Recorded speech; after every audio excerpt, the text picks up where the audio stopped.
Katie and the Dinosaurs by James Mayhew. Come and look, Grandma. Come and see the dinosaurs, said Katie. Katie loved the Natural History Museum, and she wanted to show her grandma everything. They're just a load of old bones, said Grandma. Well, you're really old, said Katie. There must have been dinosaurs alive when you were little. I'm not that old, snorted Grandma, looking for somewhere to sit down. They found a seat next to a skeleton of a very fierce-looking dinosaur. Why don't you go and look at your horrible dinosaurs while I have 40 winks, said Grandma. They're not horrible, sniffed Katie, but I do wish they weren't just skeletons. And she skipped off on her own, taking her picnic lunch with her, just in case she got hungry. Katie saw spiky dinosaurs, fishy dinosaurs, flying dinosaurs, horned dinosaurs, long dinosaurs. She closed her eyes and tried to imagine they were alive. She thought they must have been very frightening with their sharp teeth and claws. Next to one of the dinosaurs was a corridor. Katie set off down it to make sure she hadn't missed anything worth seeing. The corridor was long and dark, and there was no one in sight. Katie began to feel scared. She looked for a way out sign, but there didn't seem to be one. She was lost. Now what do I do? Said Katie crossly. She came to a big door with a notice on it that said, "Absolutely no admittance whatsoever." "I'll just take a quick look," said Katie, and she opened the door and stepped through. The door led outside, and there in front of her was a dinosaur. It was no bigger than Katie, but it was a real live one. "Hello," said Katie. "Who are you?" "Hadrosaurus," said the dinosaur. "Who are you?" "I'm Katie," said Katie, "and I think I'm lost." "I'm lost too," said the Hadrosaurus. "I was chased by a Tyrannosaurus Rex." "Isn't that the really fierce dinosaur?" asked Katie. "That's right," said Hadrosaurus. "Now I don't know how to get home." "Don't worry," said Katie. "I'll be able to see where we are from the top of this hill." And she clambered up a steep slope. "This isn't a hill," said Hadrosaurus, scrambling up behind her. Katie gasped. "Oh, it's a Brontosaurus!" She was very high up, and she could see for miles. "Now show me where you live," said Katie. "I think it's somewhere over there, along the river bank," said Hadrosaurus. Katie looked across the river. "What are those funny-looking birds?" she asked. "They're pterosaurs," said Hadrosaurus. "Watch out!" But one of the pterosaurs had already spotted Katie's yellow scarf. It swooped toward her, and before Katie could duck, it had snatched the scarf from her. "Hey, that's mine! Bring it back!" yelled Katie. But the pterosaur was far away already. Now the Brontosaurus started to move. She was getting fed up with those two noisy creatures jumping about on her back.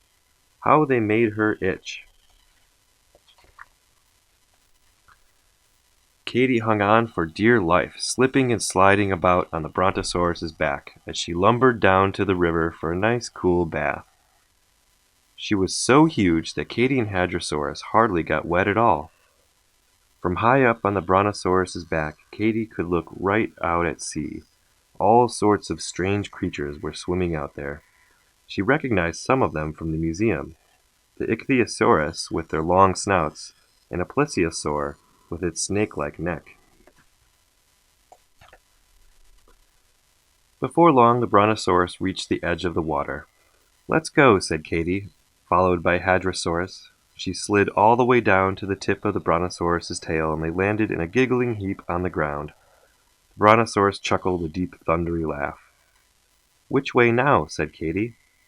"Into the jungle," said Hadrosaurus. The jungle was hot and sticky. Through the trees, Katie could see a herd of enormous dinosaurs. "What on earth are those?" said Katie. "I don't like the look of them." "Only stegosaurs," said Hadrosaurus. "They won't hurt us." "Are you sure?" said Katie suspiciously, as one stegosaur licked its lips. "Oh yes, they only eat plants," said Hadrosaurus. So Katie gave them some grass. Then they went on through the jungle, and soon the trees began to thin out. Suddenly Hadrosaurus let out a squeal. "Mama, Papa!" he shouted. It was Hadrosaurus's family. His mama and papa hugged him and hugged Katy too for bringing him home. "I hope you're not going to eat me," worried Katy. "Don't be afraid, Katy," said Hadrosaurus. "We only eat plants too." That reminded Katy that she hadn't had her picnic lunch yet. She was feeling quite hungry by now, but she politely shared her cucumber sandwiches and chocolate biscuits. She saved her meat pie for later. Plant-eating dinosaurs from far and wide picked up the smell of Katy's sandwiches and padded across the rocks toward her. There was a Styracosaurus, and a Triceratops with their horns, an Iguanodon with its spiky thumbs, and some Ankylosaurus. The dinosaurs shook some strange-looking fruits out of the trees, and they all ate until they were full. It was the best picnic Katy had ever had. Suddenly, another dinosaur crashed out of the jungle. It was Tyrannosaurus Rex. He had been following Katy and Hadrosaurus all along. He grunted and growled and ground his teeth, and swished his tail and stamped his scaly feet. He was hungry, and he didn't want cucumber sandwiches or chocolate biscuits. He wanted meat. He wanted Katy. "Quick, run for your life," said the Hadrosaurus, and Katy took to her heels. All the dinosaurs ran away in alarm. Tyrannosaurus Rex thundered after Katy and the dinosaurs as they ran through the jungle toward the river. Katy got out of breath, but she kept on running. At last she could see the museum ahead of her. If only she had stayed safely inside. Then she remembered the meat pie. She tore open her lunchbox and threw a piece at the Tyrannosaurus Rex. The Tyrannosaurus stopped in his tracks. He sniffed the piece of pie. He ate it up. He liked it so much that Katy threw him the rest, even though she had been saving it for herself. And the Tyrannosaurus Rex padded off into the jungle again, contentedly clutching Katy's lunchbox. "Phew, that was close," said Katy. It was getting late now, so Katy turned to say goodbye to Hadrosaurus. "I do wish you could come home with me," she said, "but Grandma would only scream and make a fuss." "I'm happy here with my family anyway," said Hadrosaurus. He gave Katy a lick. "Thank you for helping me find them." "Bleh," sputtered Katy, as dinosaurs have very sloppy tongues. Then she went back through the door into the museum. This time Katy easily found her way through the museum. Grandma was waiting where she had left her. "Where on earth have you been?" asked Grandma. "I've seen all kinds of dinosaurs," said Katy. "Why don't you come and have a look too?" "All right," said Grandma. "Where do we start?" "This way," said Katy, and, taking her hand, off they went.